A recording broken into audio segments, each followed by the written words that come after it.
Kalau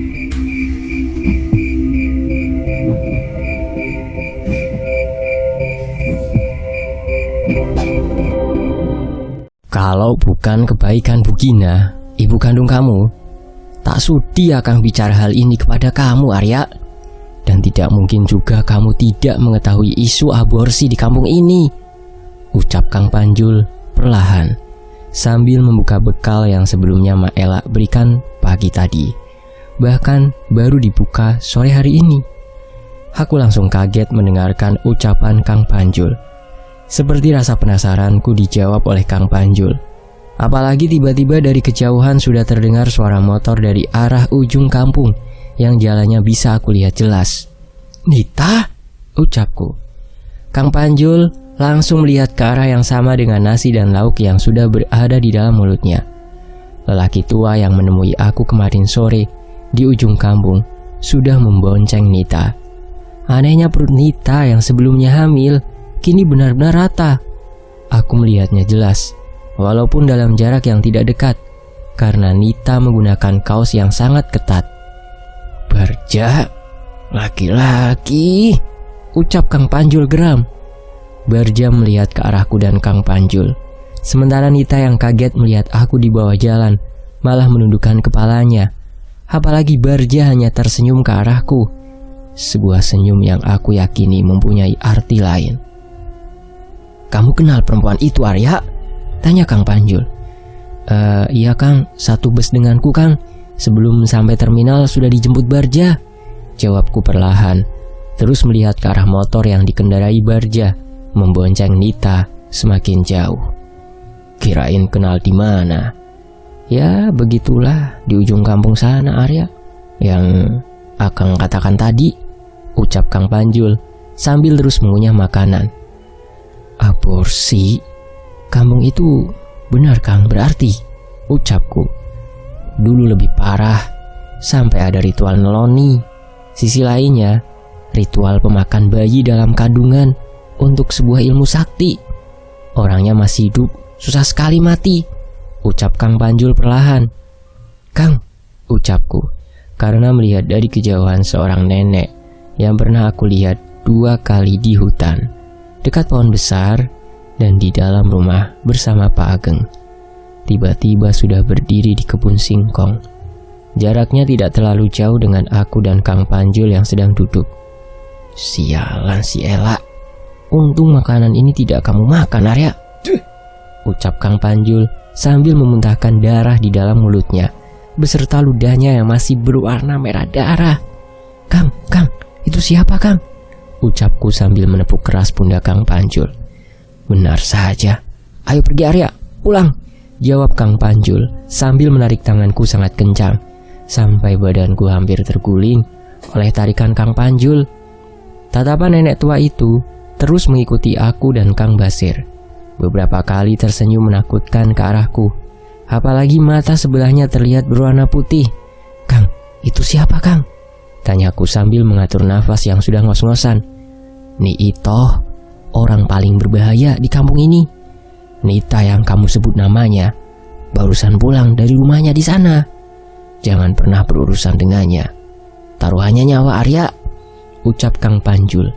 Sementara aku ingat betul nama itu pernah dikatakan Pak Ageng pada Mak Ela ketika aku menguping pembicaraannya malam itu di depan kamar yang aku gunakan. Di sisi lain, langkah kaki Kang Panjul bergerak sangat cepat. Tangannya terus memegang tanganku, memasuki kebun-kebun untuk kembali menuju rumah Pak Ageng. Bahkan suara nafas ngos-ngosan terdengar sangat jelas. "Kang, pelan-pelan Kang," ucapku sambil memaksa berhenti. Apalagi aku baru pertama kali merasakan berjalan sangat cepat dengan menggunakan sepatu boot. Kang Panjul seketika berhenti. Dari wajahnya sudah penuh sekali dengan keringat, menatap ke arahku sambil mengelap keringatnya berkali-kali. "Hindari berurusan dengan Itoh, bakalan celaka.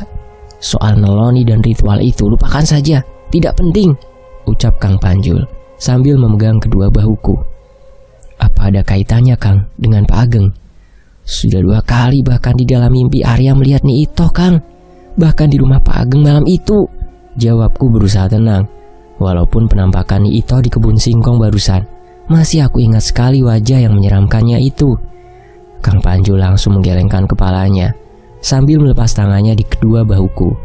Raut wajah kecewa diperlihatkan Kang Panjul.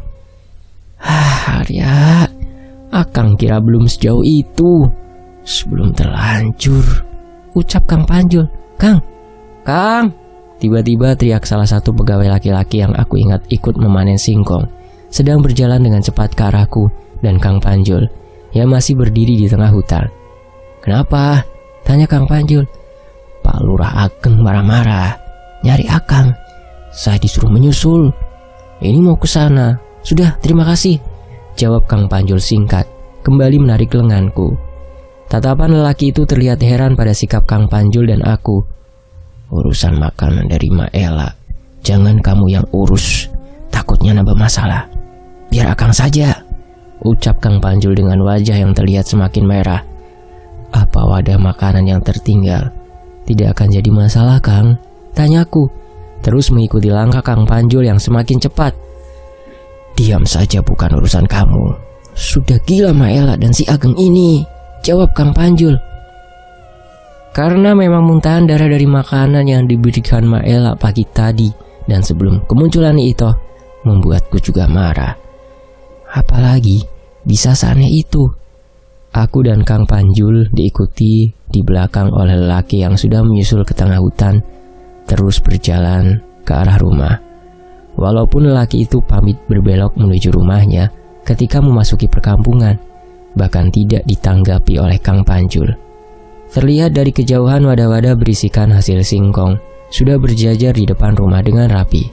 Pak Ageng sudah duduk saling berhadapan dengan Kang Basir.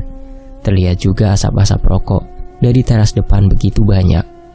Kedatangan aku dan Kang Panjul sore ini ke rumah, di bawah awan yang mulai berganti warnanya menjadi kuning keemasan, membuatku sangat cemas sekali. Apalagi Pak Ageng langsung berdiri dan berjalan cepat diikuti oleh Kang Basir ke arah wadah singkong yang berjajar. Bahaya, ucapku dalam hati, melihat Kang Panjul membenarkan posisi golok yang terikat di pinggangnya. Kang, ucapku sangat cemas, karena takut semakin buruk malah terjadi. Sudah diam, bentak Kang Panjul dengan mata yang sudah ikut memerah. Kenapa panen hari ini cuma segini, Panjul? Ucap Pak Ageng dengan nada tegas. Memang segitu, Pak. Mana si Ela? Ada urusan dengan saya, jawab Kang Panjul tak kalah tegas, sambil kedua tangannya berpindah ke arah golok. Pak Ageng langsung kaget dengan jawaban Kang Panjul, membuat Kang Basir maju satu langkah dari belakang badan Pak Ageng. Pulang ke kampungnya ada urusan. Kenapa memangnya kamu semarah itu, ha? Jawab Pak Ageng sambil melihat ke arah mulut Kang Panjul yang masih ada bekas darah. Kang, bentak Kang Basir tiba-tiba, menahan tangan Kang Panjul agar golok tidak keluar dari sangkarnya. Sementara aku yakin Pak Ageng sudah menyadari apa yang terjadi di kebun singkong, karena aku sesekali melihat ke arah wajah Pak Ageng seperti sedang berpikir. Tidak lama langsung menganggukkan kepalanya perlahan. Basir, ada apa? Teriak Bu Yuni sambil berjalan dengan cepat mendekat. Pak Ageng hanya membuang nafasnya cukup panjang sambil menepuk pundak Kang Basir. Tidak apa-apa, Bu. Ini cuma urusan hasil panen saja. Ya sudah, Jul. Besok lagi saja datang ke rumah ini. Biar malam ini Basir sama yang lain angkut ke perbatasan desa saja wadah-wadah ini, jawab Pak Ageng sambil berjalan begitu saja. Bapak ini gimana tidak apa-apa, tapi Panjul mau narik golok, jawab Bu Yani dengan sangat cemas. Beberapa kali melihat ke arah mulut Kang Panjul, karena masih tersisa bekas darah yang dimuntahkannya di kebun singkong dari makanan yang diberikan Mak Ela pagi tadi. Jangan sampai ibu curiga, ucapku dalam hati. Kang Panjul pamit kepada ibu dan menepuk pundakku dengan tatapan cemasnya. Seperti ada sesuatu yang tertahan dari dalam diri Kang Panjul yang belum sempat diucapkan kepadaku. Sudah, ayo masuk area, ucap Bu Yani. Baik, Bu, jawabku, apalagi sore akan segera berganti. Kang Basir terlihat duduk kembali di tempat semulanya, sementara Pak Ageng sama sekali tidak bicara denganku lagi. Di sisi lain, Pak, ayo makan bareng dulu, terdengar ucapan Bu Yani. Sementara aku sudah mengambil handuk ke dalam kamar, dengan perasaan yang sebenarnya belum tenang sama sekali, akibat kejadian barusan. Duluan saja, Bapak mau keluar dulu, diantar oleh Basir, ada keperluan desa. Ibu makan saja sama Arya, jawab Pak Ageng cukup keras dari depan rumah. Masuklah ke dalam rumah, lagian sudah maghrib ini, jawab Ibu Yani dengan kesal. Sudah sini makan dulu Arya, pasti kamu seharian belum makan, sakit yang ada, nanti malah tambah repot, ucap Bu Yani dengan sangat kesal. Aku tidak bisa menjawab, hanya langsung duduk di meja makan dengan handuk yang sudah berada di bahuku. Mumpung masih jam segini, Bapak keluar dulu Bu, sudah ada Arya ini di rumah, ucap Bapak sambil memakai jaket kulitnya yang tergeletak di sofa ruangan tengah. Bu Yani bahkan tidak menjawab lagi ucapan Pak Ageng, terus saja mengambil makanan untuk aku. Ketika pintu ditutup oleh Kang Basir, Bu Yani hanya menggelengkan kepalanya saja dengan wajah yang sangat kesal. Apalagi setelah itu, terdengarlah suara motor Kang Basir. Ayo makan dulu, nanti teman ibu di depan hitung hasil panen, ucap Bu Yani. Langsung saja dengan lahap aku menyantap makan malam bersama Bu Yani. Walaupun pikiranku terus saja mengingat ucapan Kang Panjul di kebun singkong soal ritual neloni yang tidak menyangka jika benar adanya, sangat mengerikan. Bahkan perlahan bulu pundakku berdiri begitu saja. Siapa itu? Ucapku tiba-tiba. Terlihat seorang perempuan berjalan perlahan di teras belakang rumah. Padahal baru saja aku memikirkan soal kebenaran Nita dengan tujuannya datang ke desa ini. Ibu Yani langsung melihat ke arah pintu belakang rumah, sedikit berputar badannya. Mak Ela mendadak pulang. Padahal biasanya tidak pernah seperti itu, ucap Bu Yani tiba-tiba. Aku hanya terdiam dan menganggukkan kepala saja. Apalagi melihat Bu Yani sangat cemas. Pertanda kejadian di kebun singkong belum selesai.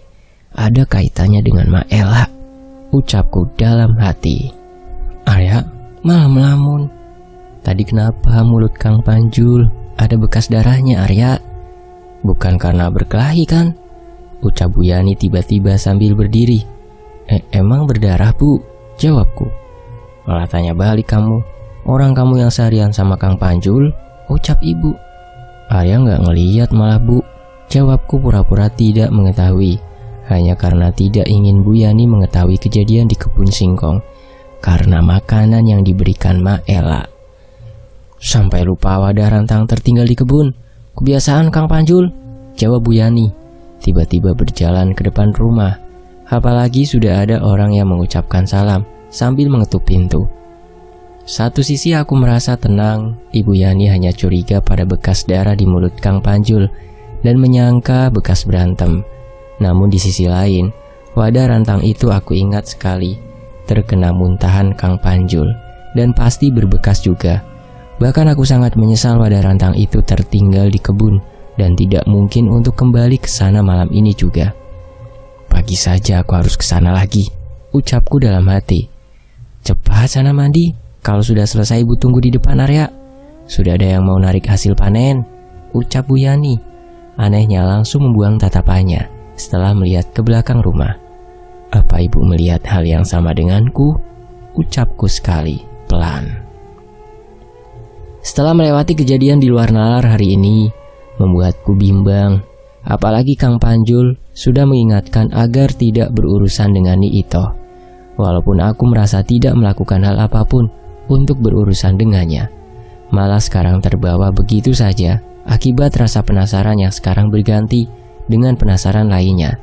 Apalagi perkataan yang sudah keluar dari mulut Kang Panjul sore tadi. Neloni, ucapku sambil mengeringkan badan dengan handuk keluar dari kamar mandi. Terlihat pintu dapur sudah tertutup. Walaupun sosok perempuan yang aku lihat barusan tentunya tidak bisa aku lupakan begitu saja. Apa mungkin kejadian di kebun barusan belum selesai? Ucapku dalam hati. Sementara itu suara bising knalpot motor sudah beberapa kali aku dengar. Setelah berganti pakaian, segera aku berjalan ke depan rumah. Apalagi di teras sudah terlihat Bu Yani sedang memegang kertas bersama ballpointnya. Sini Arya, sekalian belajar, gampang kok gini. Tuh lihat, setiap motor bawa 2 wadah keranjang di samping kanan dan kiri, dihitungnya jadi 1 ya, ucap Bu Yani. Iya Bu, paham. Ini dibawa kemana, Bu? Tanyaku sambil memperhatikan dua motor yang sudah siap berangkat. Hampir semua motor pengangkut sama modifikasinya dengan motor punya Kang Basir. Perbatasan desa di sana, dekat ke kota, nanti di sana pindah tangan ke Tengkulak, ucap Bu Yani. Bahkan cukup lama aku dan Bu Yani bergantian menghitung hasil panen. Bagus, hasil panen hari pertamanya, ucap Bu Yani tiba-tiba. Aku langsung teringat ucapan Pak Ageng sore tadi pada Kang Panjul, malah sebaliknya. Apa Bapak juga tahu kejadian di kebun singkong? Ucapku dalam hati, mempunyai sangkaan buruk lainnya. Bilang ya ke yang lain, besok pagi ke rumah lagi. Bapaknya lagi keluar dulu malam ini, ucap Bu Yani pada salah satu orang yang terakhir membawa wadah. Dari tadi Ibu lihat kayak lagi mikirin sesuatu kamu, Arya. Sudah sampai belum Ibu sama Bapak kamu ke rumah Kak Yuni? Ucap Bu Yani tiba-tiba, seperti ada hal yang akan dikatakan lagi kepadaku. Perkiraan besok paling, Bu. Kalau jadi antar Ibu ke desa sambil telepon Ibu sama Bapakku juga ya, jawabku. Di garasi motor buat besok sudah siap. Mulai besok bangun pagi ya, jangan sampai kesiangan. Ayo masuk, ucap Bu Yani sambil membereskan catatan-catatan di atas meja teras. Pintu depan sudah terkunci oleh Bu Yani yang langsung masuk ke dalam kamarnya. Begitupun dengan aku, langsung berjalan menuju kamar. Setelah pintu tertutup, langsung saja aku menjatuhkan badan di atas kasur, mengingat semua yang sudah terjadi di kampung ini dengan segala keanehannya. Apa tujuanku kesini? Bukan sekedar menumpang hidup saja, ucapku sambil mengambil handphone yang sama sekali tidak berfungsi selama berada di dalam rumah. Malah kejadian Barja dan Ita, ditambah kehadiran Itoh yang menyeramkan, juga pesan dari Kang Panjul yang sekarang berputar di dalam pikiranku, membuatku semakin bingung. Sebenarnya ada apa dengan semua ini?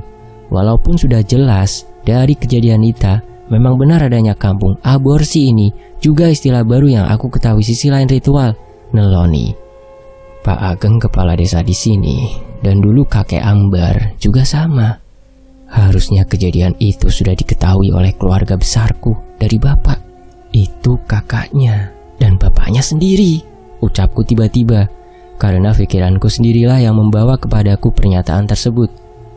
Kalau begitu, alasannya jelas. Ibu dulu keluar dari desa, sama halnya sekarang Kang Banu dan Ismi istrinya yang sedang mengandung. Apa ada kaitannya dengan Nyi Itoh, juga ritual neloni itu? Ucapku perlahan detak jantungku berdetak semakin kencang. Bruk, gebruk. Dengan sangat tiba-tiba angin cukup kencang menghantam jendela kamar yang terbuat dari kayu, seperti ada yang melemparkan sebuah jendela. Padahal awalnya biasa saja tidak terdengar suara angin, yang sekarang aku dengar sangat jelas, membuatku sangat kaget dan langsung terbangun dari atas kasur. Aneh, ucapku sambil berjalan ke arah jendela, memperhatikan dari dekat. Sementara angin semakin kencang, aku dengar dari suara daun-daun yang berada di pohon sekitar rumah ini. Arya, diikuti oleh suara pintu kamarku terbuka, membuatku semakin merasakan sebuah ketakutan. Bu, astagfirullah, kaget Arya, ucapku sambil membalikan badan. Lagian kamu ini ngapain coba berdiri di dekat jendela? Ini ibu mau ngasih rokok tadi lupa, bapak yang belikan malah sama koreknya, ucap Bu Yani sambil menyimpan 5 bungkus rokok di meja dekat kasur, beserta koreknya yang memiliki senter lampu berukuran kecil. Makasih banyak Bu, banyak banget, jawabku, padahal memang rokok terakhir yang aku miliki habis ketika di kebun singkong. Buka saja jendelanya, ibu mau bicara, siapa tahu kamu mau sekalian bakar rokoknya, ucap Bu Yani tiba-tiba, langsung duduk di atas kasur. Apalagi dari tadi aku penasaran, kenapa angin tiba-tiba kencang dan siapa yang melempar seperti benda ke arah jendela. Arya buka ya Bu jendelanya, ucapku, setelah 2 jendela terbuka begitu saja. Tumben anginnya kenceng ya, ucap Bu Yani. Bahkan asap putih dari rokok yang sudah terbakar begitu saja terbawa angin di luar yang semakin kencang. Soal tadi pagi cucian bapak pagi tadi yang kotor, ibu masih kepikiran. Apalagi ketika ibu tanya, bapak langsung malah jawabnya bekas jatuh saja. Walaupun ibu yakin bapak bohong, ucap Bu Yani. Aku langsung teringat ketika pagi itu di kamar mandi, bahkan sampai ditegur oleh Ma Ela, kemudian memberikan makanan yang berdampak mencelakai Kang Panjul yang memakannya. Apa masih ada kaitannya? Ucapku dalam hati, semakin yakin pada suatu hal. "Memang biasanya tidak seperti itu ya, Bu?" tanyaku. "Dulu iya pernah, tapi..." ucap Bu Yani. Aku langsung terdiam, menunggu ucapan Bu Yani selanjutnya. Bahkan belum sempat lagi aku hisap rokok yang terjepit di antara jariku. "Tapi, apa ibu kamu, Gina, sebelum berangkat ke sini, tidak ada satu hal pun yang diceritakannya?" tanya Bu Yani perlahan, melihat ke arahku. Aku hanya menggelengkan kepala. Anehnya tiba-tiba suasana malam menjadi tegang. Apalagi suara daun-daun yang terkena angin semakin jelas terdengar.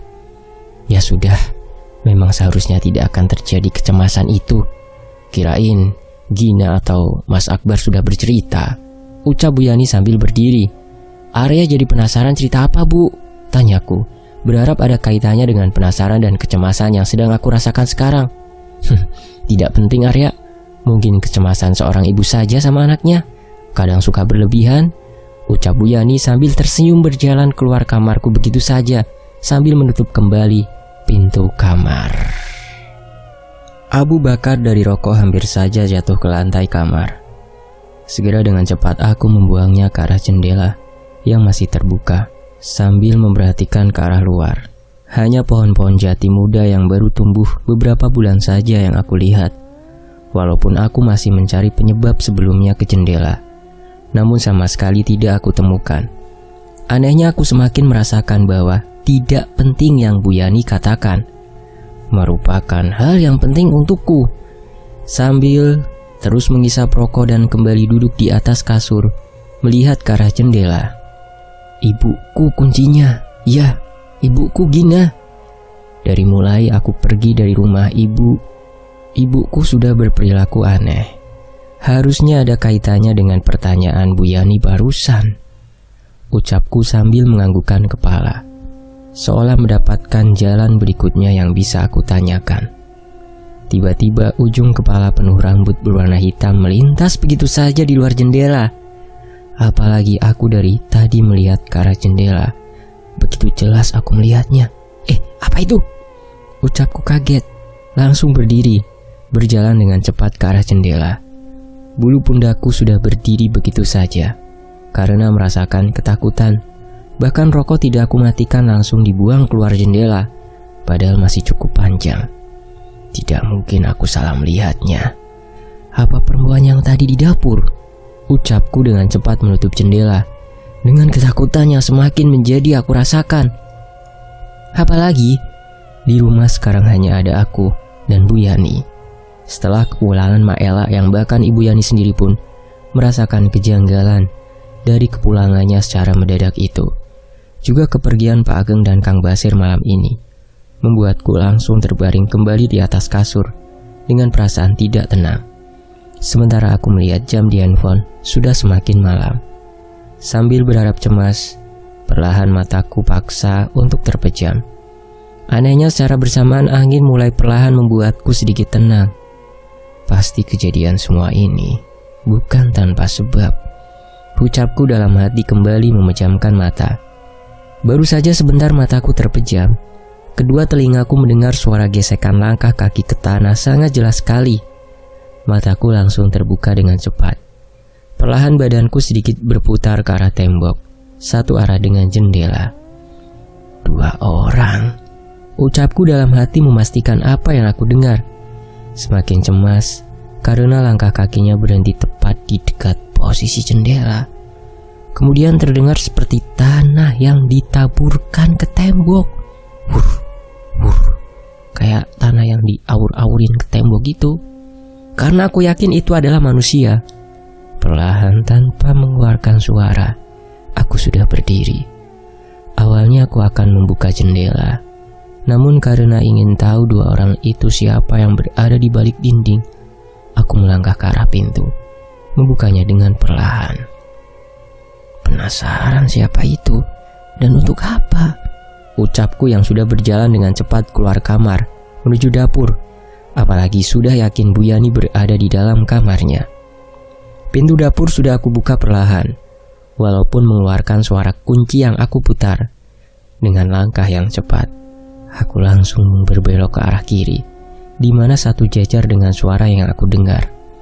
Berbarengan dengan itu perasaan cemas dan takut sudah menjadi satu dalam diriku. "Barja!" ucapku kaget sambil mengintip ke arah tembok.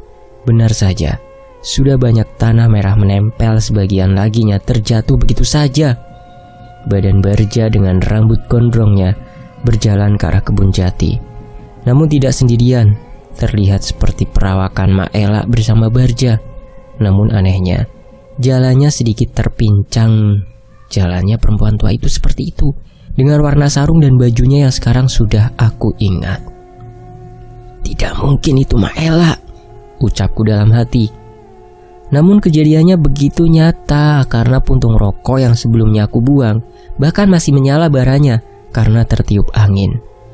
Karena Barja dan perempuan tua yang berjalan sedikit pincang itu sudah masuk ke dalam kebun, aku kembali dengan cepat dan semakin membuatku yakin bahwa memang semua ini sudah terencana. Namun aku tidak mengetahui maksudnya. Untuk apa tanah merah itu? Baru saja pintu dapur kembali aku tutup. Aku sangat kaget. Bu Yani sudah duduk di ruangan tengah dengan kerudung yang hanya dililitkannya di kepalanya, membuat rambutnya terlihat jelas karena posisinya membelakangiku. Anehnya, Bu Yani sama sekali tidak menyadari keberadaanku. Padahal jaraknya dapur ke ruang tengah tidak jauh. Walaupun suara kunci yang putar suaranya cukup jelas. Mungkin lagi nunggu bapak pulang, ucapku perlahan. Aku langsung saja berjalan ke arah kamar, berharap Ibu Yani tidak melihat keberadaanku. Walaupun kepalanya Ibu Yani perlahan berputar ketika aku akan masuk ke dalam kamar. "Pucat sekali," ucapku dalam hati, melihat sepintas wajah Bu Yani yang anehnya sama sekali tidak menegurku, malah hanya tersenyum menakutkan sambil berdiri, kemudian berjalan ke arahku, tetap tersenyum. Tapi itu benar Bu Yani. Tidak mungkin aku salah melihatnya, ucapku tiba-tiba ketakutan sekali, apalagi terdengar langkahnya Bu Yani semakin mendekat. "Arya, sini." "Arya!" Malah suara nenek-nenek yang aku dengar, bukan suara Bu Yani. Apalagi beberapa kali sambil mengeluarkan tawa khas seorang nenek tua, terus-menerus makin kencang. "Ni Ito, tidak mungkin," ucapku semakin cemas.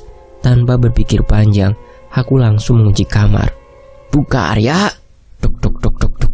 "Buka Arya!" Aku tidak lagi menjawab apapun. Apalagi ini sudah bukan hanya mimpi, benar-benar nyata. Ketukan pada pintu yang awalnya biasa saja perlahan berubah semakin keras, seperti tenaga orang dewasa yang memukulnya.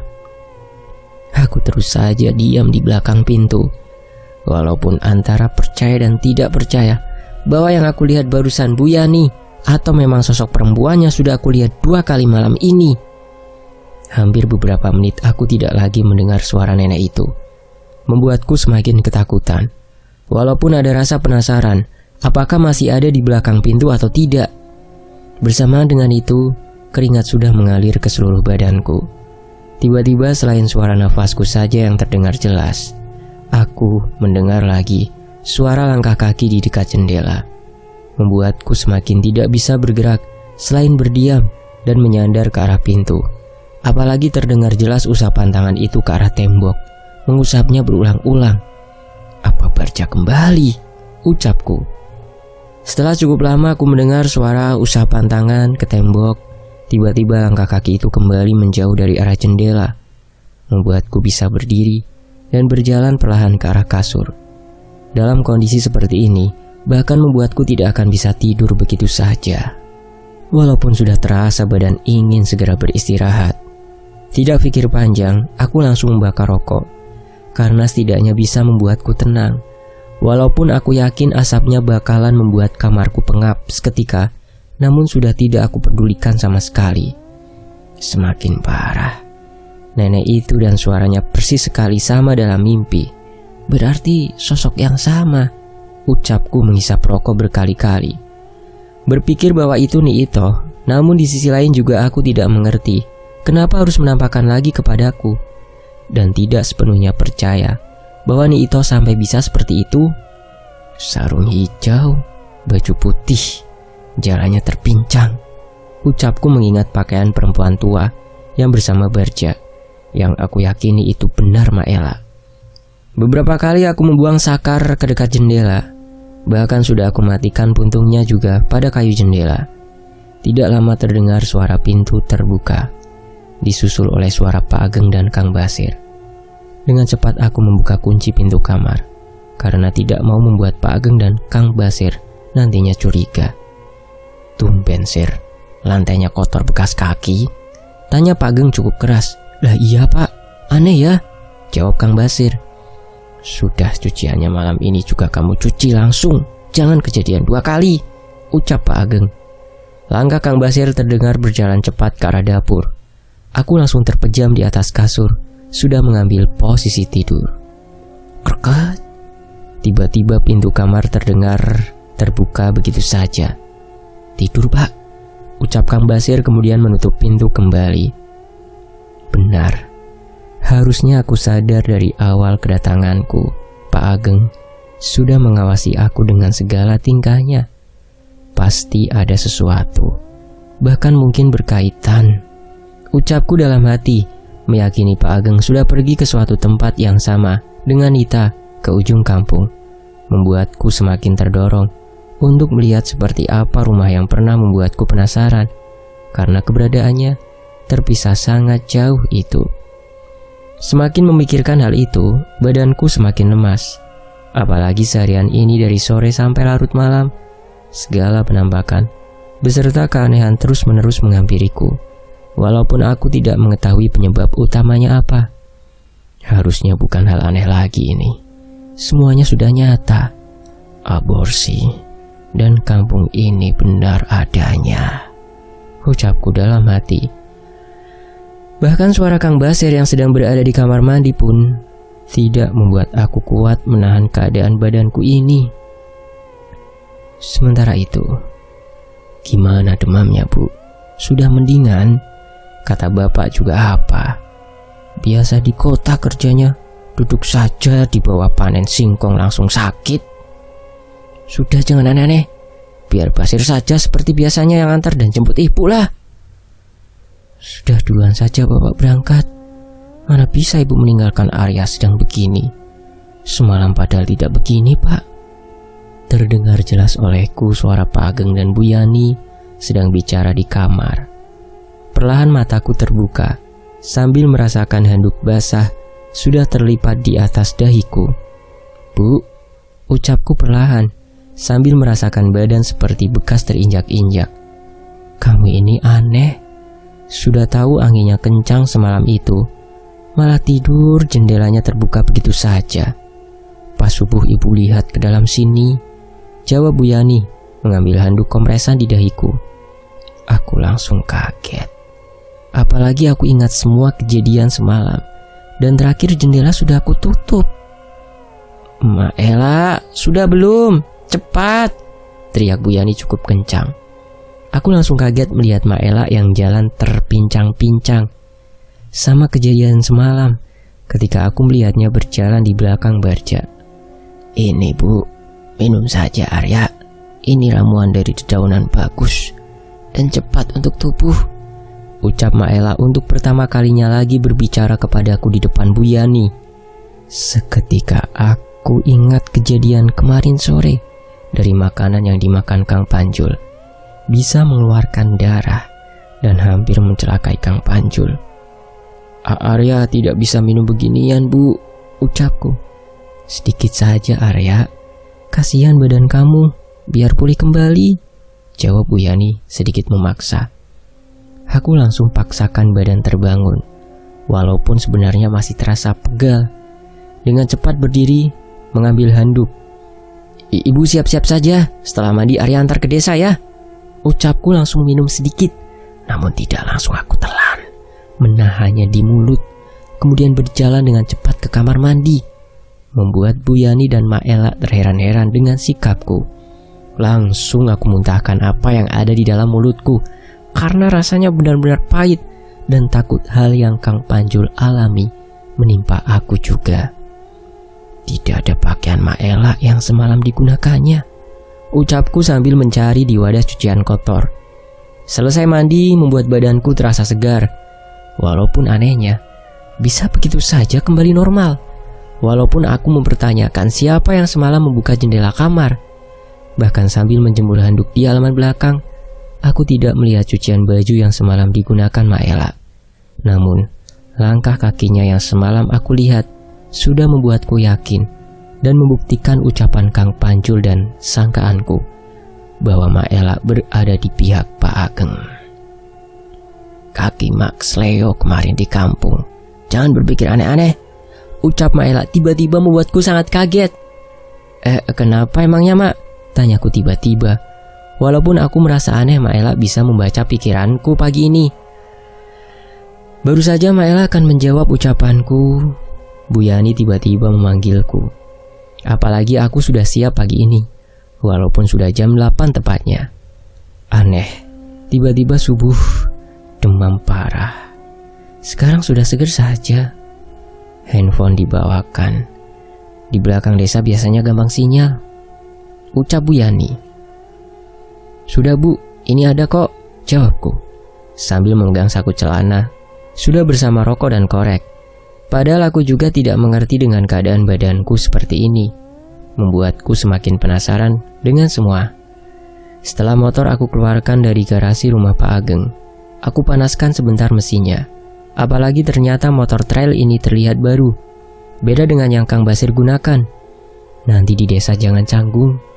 Hampir semuanya juga sudah tahu kamu anak Gina dan Akbar yang lagi ikut diam di kampung ini. Jadi biasa saja ya. Tahu juga kamu cucu kakek dan nenek, ucap Bu Yani. Setelah Bu Yani naik, barulah perlahan gas motor aku tarik. Sepanjang jalan Bu Yani beberapa kali menyapa warga sambil memperkenalkan aku. Membuatku hanya melemparkan senyum saja. Apalagi baru aku sadari ternyata letak desa tidak terlalu jauh. Namun memang jika jalan kaki bakalan memakan waktu. Tidak jarang seluk-beluk kampung ini Bu Yani ceritakan semuanya, batasnya juga. "Kalau yang dari ujung kebun singkong ke sana, ada lagi rumah ya Bu? Aku lihatnya pas sore itu dari ujung kampung pas diantar sore-sore nyari sinyal Bu," tanyaku ketika motor akan sampai di halaman desa. Bahkan Kang Basir dan Pak Ageng yang melihatku dari dalam desa seperti kaget. Aku sudah bisa mengantarkan Bu Yani. "Arya lihat emang?" tanya Bu Yani, berusaha menutupi wajahnya yang terlihat kaget. Ada lampu yang menyala saja Bu," ucapku. Walaupun aku sudah tahu jawaban ini dari Kang Panjul itu rumah Ni Ito. Aneh, bisa gitu? Sama halnya subuh tadi di kamar kamu. Ketika jendela sudah terbuka, seperti ada orang yang sudah masuk. Bekas kakinya nampak jelas. "Kotor sekali, di dekat ranjang," jawab Bu Yani perlahan. Kemudian pergi begitu saja meninggalkan aku.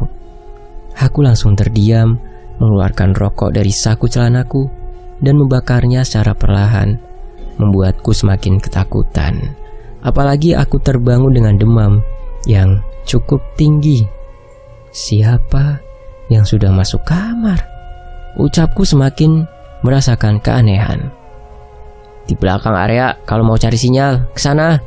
"Pagi-pagi sudah ngelamun saja," ucap Kang Basir sambil menepuk pundakku. "Baik Kang, mau kasih kabar ibu dan bapak dulu ini," jawabku. Walaupun aku tahu seperti apa Kang Basir, namun aku berusaha menjaga sikap di dekatnya agar tidak curiga kepadaku. Sementara itu, beberapa pegawai desa Rangkaspuna berdatangan pagi ini.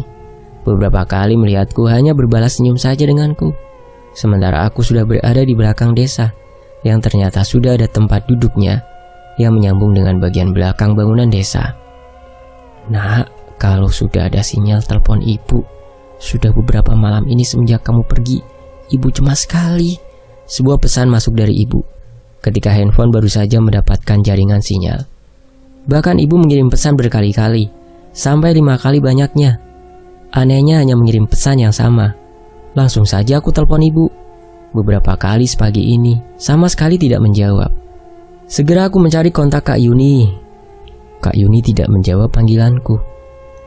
Arya setiap pagi mengantar Ibu Yani ke desa. Kalau ibu mau telepon atau kirim pesan di jam segini saja Bu. Arya baik-baik saja kok. Gimana kabar rumah dan bapak, apa sudah ada jalan keluar? Kapan bisa kembali? Segera aku kirim pesan. Padahal banyak hal yang ingin aku ceritakan kepada ibu. Andai saja telepon pagi ini diangkatnya. Gama, ucapku, langsung mencari kontaknya. Beberapa kali aku telepon, hal yang sama juga dilakukan Gama seperti ibu dan Kak Yani, tidak mengangkat telepon. Padahal sudah beberapa kali aku mendekatkan handphone ke telinga. Susah Kang kalau di sini buat telepon. Palingan kirim pesan saja. Ini Pak Ahmad, disuruh Ibu Lurah buatin kopi buat Arya, ucap laki-laki tua keluar dari pintu belakang desa. Oh begitu ya Pak. Pantas saja dari tadi telepon gak ada yang nyambung. Merokok Pak Ahmad, silakan, ucapku menawarkan rokok pada Pak Ahmad. Ada-ada ini, kirain bukan cucu Ki Amar, ternyata anak Pak Akbar ya, ucap Pak Ahmad. Aku hanya menganggukkan kepala saja sambil minum kopi hitam panas yang dibawa oleh Pak Ahmad. Bapak ini pembantu di balai desa ini, kata ibu saja barusan bilang. Kalau pengen kopi atau teh manis hangat bilang saja. Buka pintunya ya, jangan sungkan, ucap Pak Ahmad. Kemudian berdiri kembali dan berjalan masuk ke arah pintu.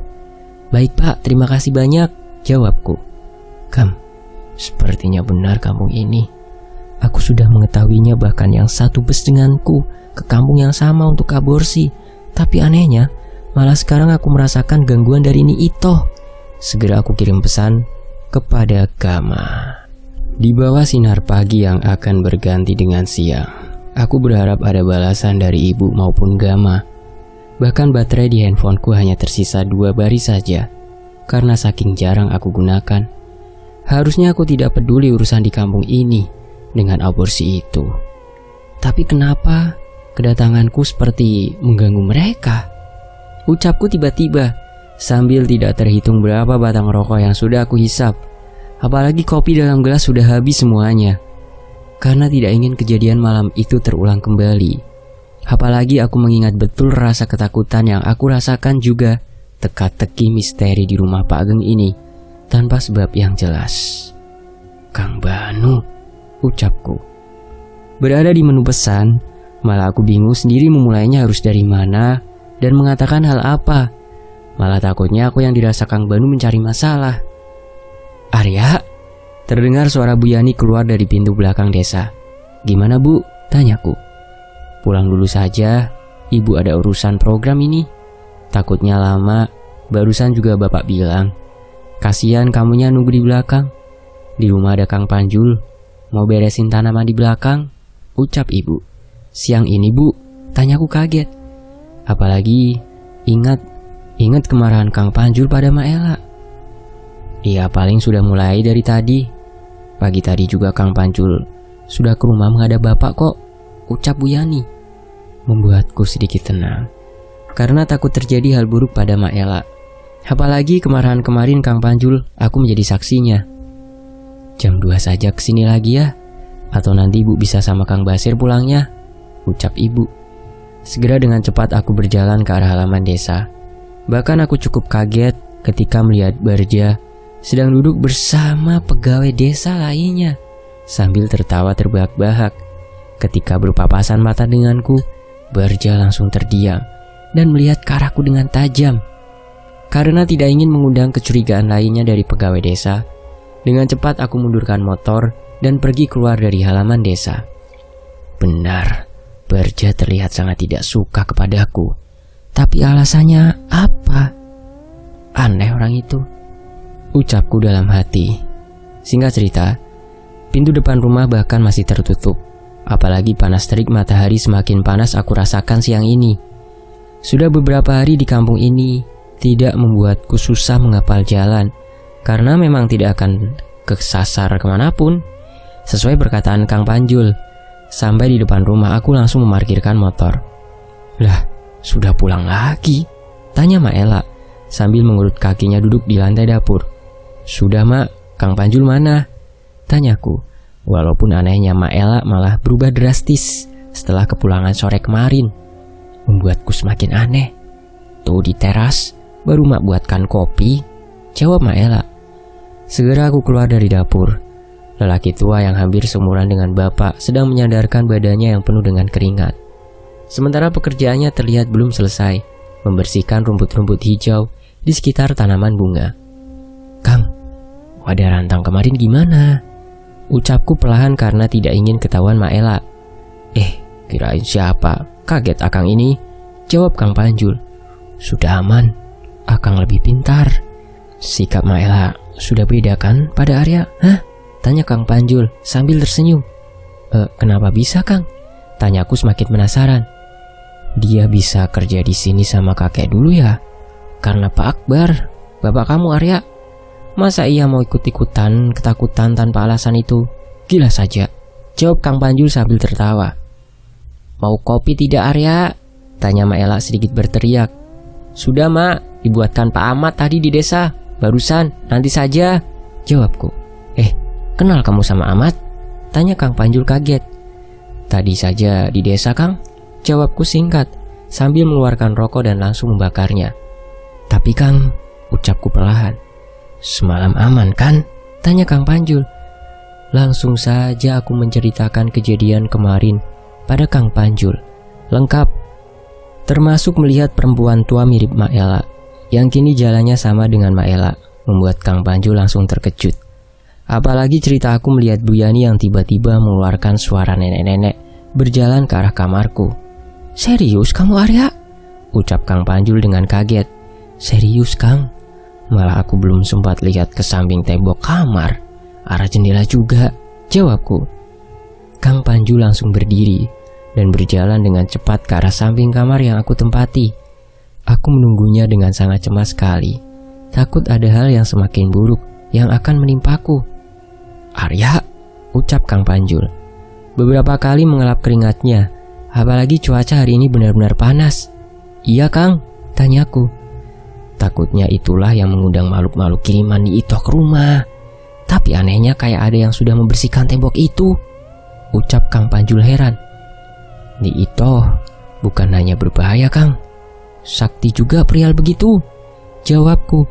Seharusnya aku tidak merasakan ketakutan. Di siang bolong seperti ini bulu pundakku bisa berdiri begitu saja. Iya, ilmu hitam itu. Tapi siapa yang membersihkan itu ya? Benar-benar kayak ada orang yang membersihkan tembok dan bekas tanah merahnya, jawab Kang Panjul terheran-heran. Ibu bilang ada yang masuk melalui jendela Kang, ketika malam melalui kamar yang aku tempati. Aku terbangun sudah sembuh begitu saja. Padahal sebelumnya aku demam loh, ucapku perlahan. Ini semakin parah. Ada si Agis masih dekat dengan Akang, anak buah Barja di kampung ini. Pelan-pelan Akang mau cari informasi, ucap Kang Panjul, menganggukkan kepalanya seperti mendapatkan sebuah cara baru. Saran Akang, tolong dengarkan. Sudah jangan penasaran lagi dengan kampung ini, bahaya Arya, nasihat Kang Panjul. Salah Arya di mana Kang? Arya tidak penasaran, tapi keadaan saja yang membawa Arya sampai mendapatkan gangguan seperti ini, jawabku. Aku melihat Maela ternyata sudah memperhatikan di jendela kamar. Hal itu juga disadari oleh Kang Panjul. Anggap saja Maela berubah sikapnya saja bukan kelakuannya. Tetap hati-hati. Nanti akan kasih informasi lagi. Tapi ingat, jangan melakukan apapun di luar sepengetahuan Akang, ucap Kang Panjul sambil berdiri. Walaupun aku merasa aneh, tidak mungkin hanya karena kebaikan ibuku pada Kang Panjul membuat Kang Panjul sebaik ini padaku. Namun di sisi lain, aku masih penasaran. Siapa yang masuk ke dalam kamarku malam kemarin itu hanya takut mencelakai aku. Sementara itu, hari berlalu dengan sangat cepat. Di satu sisi, aku merasakan ketenangan kembali di rumah Pak Ageng setelah secara tidak sengaja merasakan kebaikan Kang Panjul. Juga semakin mengerti dengan siapa saja aku harus bicara dan percaya. Menghindari nama-nama seperti Kang Basir dan Maela. Walaupun aku harus bisa bermain peran di rumah ini. Sore hari ditutup dengan kericuhan warga yang melaporkan ke rumah Pak Ageng sebagai kepala desa di Rangkaspuna ini. Setelah melihat ada orang gila yang masuk ke dalam kampung melalui jalan utama, yaitu sebuah hutan. Pak Ageng hanya menanggapinya dengan berjanji akan segera menangkap dan memindahkan orang yang disangka gila itu pada pihak berwenang di kota. Aneh-aneh saja, masa iya sudah lama ada orang gila Pak? Ucap Bu Yani. Sementara aku mendengar jelas di kamar saja, sambil menikmati awan sore yang akan segera hadir berganti dengan malam. Sudahlah Bu, tidak apa-apa. Mungkin benar adanya. Nanti Bapak suruh pegawai desa menggerakkan orang-orang buat mencari kebenaran informasinya, ucap bapak. Lagi-lagi Pak Ageng keluar rumah malam ini, membuat sedikit pertengkaran dengan Bu Yani. Walaupun alasan yang Pak Ageng gunakan alasan desa. Namun setelah Maela melerainya membuat Bu Yani membiarkan malam ini Pak Ageng dan Basir keluar rumah lagi. Sementara dengan datangnya malam, aku semakin cemas. Apalagi yang aku curigai malam kemarin menaburkan tanah di tembok kamar. Sekarang berada satu atap rumah denganku, membuatku semakin berhati-hati dan takut sekali kejadian malam kemarin terulang. Jangan sampai. Jangan, ucapku sudah terbaring di atas kasur. Tidak begitu memperdulikan urusan Pak Ageng, yang nantinya bakalan membuatku merasa tidak tenang sendiri. Setelah pagi datang kembali untuk kesekian kalinya di kampung ini, membuatku sedikit tenang, karena mulai tidak ada gangguan yang terjadi. Membuat aku semangat mengantarkan ibu ke desa, karena bisa melihat handphone menanti kabar dari ibu maupun Gama. Ayo Bu, ucapku setelah sarapan pagi dan Pak Ageng pergi terlebih dahulu diantarkan Kang Basir. Aneh bapak ini, sudah beberapa malam selalu keluar rumah, ucap Bu Yani tiba-tiba ketika sudah berada di atas motor. Ketika melewati jalanan kampung, aku melihat seseorang dengan mengenakan baju robek dengan rambut yang panjang kusut berjalan ke arah motor yang sedang aku kendarai ini. Oh, itu orang gilanya Arya. Gas aja motornya, serem gitu ucap Bu Yani. Apalagi orang itu menggunakan pakaian robek, juga celana, yang benar-benar kotor, berjalan berpapasan denganku hanya menundukkan kepalanya saja. Nanti deh ibu lapor ke bapak, takutnya membuat warga kampung jadi ketakutan, ucap Bu Yani. Aneh, tapi tidak mengeluarkan bau yang gimana-gimana, ucapku dalam hati, seperti tidak yakin bahwa itu benar orang gila. Sesampainya di desa aku langsung ke belakang mencari sinyal seperti hari kemarin. Namun sama sekali tidak ada satupun balasan dari ibu. Bahkan sekarang yang membuatku gantian merasa cemas kepada ibu. Bahkan pesan balasan dari Gama sama sekali aku tidak menerimanya. Tapi aku yakin Gama bukan orang seperti itu, karena memang jarang buka handphone, ucapku dalam hati. Mencoba untuk bersabar, apalagi kondisi kampung semakin hari semakin aku pahami seperti apa. Singkat cerita, setelah sore hari aku menjemput Bu Yani. Benar saja, kabar adanya orang gila di kampung ini semakin menyebar. Anehnya, beberapa orang bahkan aku mendengar dari Bu Yani ketika ingin menangkap orang gila itu. Ketika masuk ke dalam hutan, orang itu sulit sekali ditemukan. Ketika sampai di rumah, wadah-wadah berisikan singkong kembali aku lihat, yang artinya di kebun sedang panen. Namun Pak Ageng dan Kang Basir belum sama sekali pulang dari desa. Suruh saja Arya antarkan makanan untuk Kang Panjul, ucap Bu Yani. Mana Mak, sini, ucapku. Dengan cepat aku menerima wadah rantang dari Maela, kemudian berjalan kaki untuk sampai ke kebun singkong. Bahkan sudah aku lihat terlebih dahulu di dalamnya berisi apa, karena takut kejadian yang sama terulang. Aman, makanan biasa aja, ucapku kembali melanjutkan jalan kaki. Kang, padahal sama saya saja antarkannya, ucap salah satu pekerja panen yang berjalan mengikuti langkahku dari belakang. Sudah tidak apa-apa Kang, jawabku sambil tersenyum. Tidak terasa setelah melewati kebun-kebun dan sedikit hutan, ladang kebun singkong kembali aku lihat. Hanya beberapa pekerja saja yang masih tersisa, termasuk Kang Panjul. Belum saja aku sampai ke kebun singkong, dari arah jalan aku kembali melihat Kang Barja sudah membonceng kembali perempuan, melaju ke arah ujung kampung. Bahkan beberapa pekerja yang melihatnya hanya membuang tatapannya. Malah aku langsung berhenti berjalan, memperhatikan ke arah bagian perutnya namun tidak terlihat jelas. Kang, bawa saja ini makanan kasih ke Kang Panjul, ucapku ke salah seorang lelaki yang dari tadi berbarengan jalan denganku. Bahkan pekerja lelaki itu tidak menjawab lagi karena melihat tingkahku yang aneh. Aku langsung berbalik badan karena takut hal kemarin terulang. Padahal Kang Panjul belum melihat keberadaanku. Juga beruntungnya Barja melintas begitu saja. Dengan tergesa-gesa aku berjalan kembali ke arah rumah. Anehnya ada dorongan rasa penasaran yang tinggi dengan kejadian yang sama seperti Nita, dan aku yakin perempuan tadi akan melakukan hal yang mengerikan juga. Aborsi di rumah ujung kampung itu. Waktu Nita malam hari sampai ke kampung ini, Perempuan barusan sore hari. Berarti jika dari arah barat perjalanannya tidak lama, seperti aku dan Nita, ini bisa jadi lebih dekat jaraknya, ucapku sambil terus berjalan. Tidak berselang lama aku sudah sampai di rumah. Beruntungnya motor Kang Basir belum terparkir, yang artinya Pak Ageng juga belum pulang. "Sudah Arya," ucap Bu Yani tiba-tiba mengagetkan aku. Sudah Bu," jawabku.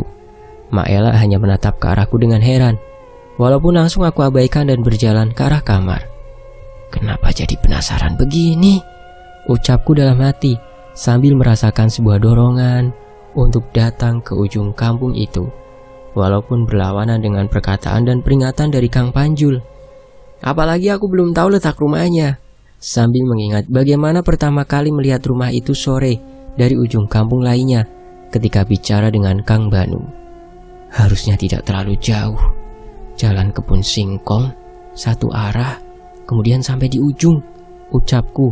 Terus berdiri memposisikan badanku ke arah rumah itu, memprediksi sejauh apa jaraknya dari kebun singkong. Apalagi ada yang mendorong rasa penasaranku, karena keyakinan ada hubungan dengan Pak Ageng. Apalagi aku sudah pernah melihat Nyi Itoh berada di rumah ini. "Mana Bapak?" "Itu Bu, ada keperluan lain. Ini suruh sampaikan pesan pulangnya, paling besok. Sama singkong biarkan saja dulu, besok pagi saja ditariknya." Terdengar suara Bu Yani dan Kang Basir dari ruang tengah. Membuatku sangat kaget. Apalagi suara Bu Yani terdengar sangat kencang sekali. "Kamu tidak tahu perginya Bapak, Sir?" tanya Bu Yani dengan tegas. "Maaf Bu, sama sekali tidak tahu. Malah Basir suruh pulang duluan dan menunggu di rumah," jawab Basir. Aneh, tidak biasanya seperti itu. Tidak mungkin juga mengurus orang gila yang belum ketemu itu kan? Ucap Bu Yani. "Bener Bu, tidak mungkin. Tapi orang gila itu memang benar adanya," jawab Kang Basir. "Harusnya itu bukan orang gila," ucapku pelan di dalam kamar, karena tidak tahu kenapa alasannya tidak mengeluarkan bau saja yang ada dalam pikiranku. Terlihat juga Kang Panjul yang tidak tahu kapan datangnya, hanya berjalan ke arah dapur, membawa wadah rantang yang diberikan kepada Mak Ella. "Siang tadi Akang curiga ada yang memperhatikan rumah ini Bu. Dari ujung kebun jati, rambutnya gondrong. Tapi ketika Akang cari tidak ketemu. Tidak mungkin juga orang gila itu," ucap Kang Panjul tiba-tiba. Suasana langsung hening. Apalagi Kang Panjul langsung pamit pulang. Awalnya ingin aku tanyakan kepada Kang Panjul, baiknya seperti apa melawan rasa penasaranku. Apalagi anehnya, aku yakin bahwa Pak Ageng berada di kediaman Nyi Itoh di ujung kampung. Perempuan barusan, Pak Ageng dan Nyi Itoh. Ya, aku harus ke sana, ucapku dalam hati. Apalagi melihat korek yang memiliki lampu senter kecil, sebelumnya diberikan oleh Bu Yani beserta rokoknya malam kemarin. Sementara itu, suasana di meja makan menjadi hening, bahkan tanpa ada ucapan apapun lagi. Kembali hanya suara mulut yang mengunyah makanan dan suara sendok makan saja. Setelah selesai, Bu Yani langsung pergi ke kamarnya. "Sudah, berarti jaga rumah sebelum Bapak pulang," ucap Mak Ella tiba-tiba. Kang Basir hanya mengangguk saja. Namun aku yakin, Kang Basir pasti tahu Pak Ageng pergi kemana. Setelah masuk kamar, aku sudah membulatkan tekad dan keyakinanku untuk memuaskan rasa penasaran pada rumah Nyi Itoh dan harus melihatnya secara langsung. Mungkin setelah melihatnya langsung, aku akan merasa puas dengan pertanyaan dalam diriku selama berada di kampung ini. Handphone, korek api, tidak usah pakai sandal, ucapku pelan melihat ke arah jendela. Karena sebelumnya ada orang menurut Bu Yani yang masuk melalui jendela kamarku. Aku akan melakukan hal yang sama malam ini. Di sisi lain, "Arya, mau ngopi tidak? Ayo temenin Akang," ucap Kang Basir di luar kamar. "Mau istirahat Kang, lumayan capek hari ini," jawabku langsung memberikan alasan yang cukup masuk akal. Sialnya Kang Basir malah berjalan ke arah dapur dan teras belakang, yang mana nantinya akan aku gunakan untuk berjalan melalui halaman belakang. Membuatku harus menunggu Kang Basir masuk ke dalam rumah terlebih dahulu. Cukup lama aku menunggu Kang Basir masuk ke dalam rumah. Barulah terdengar kunci dapur diputar oleh Kang Basir, menunjukkan jam pukul 9 malam.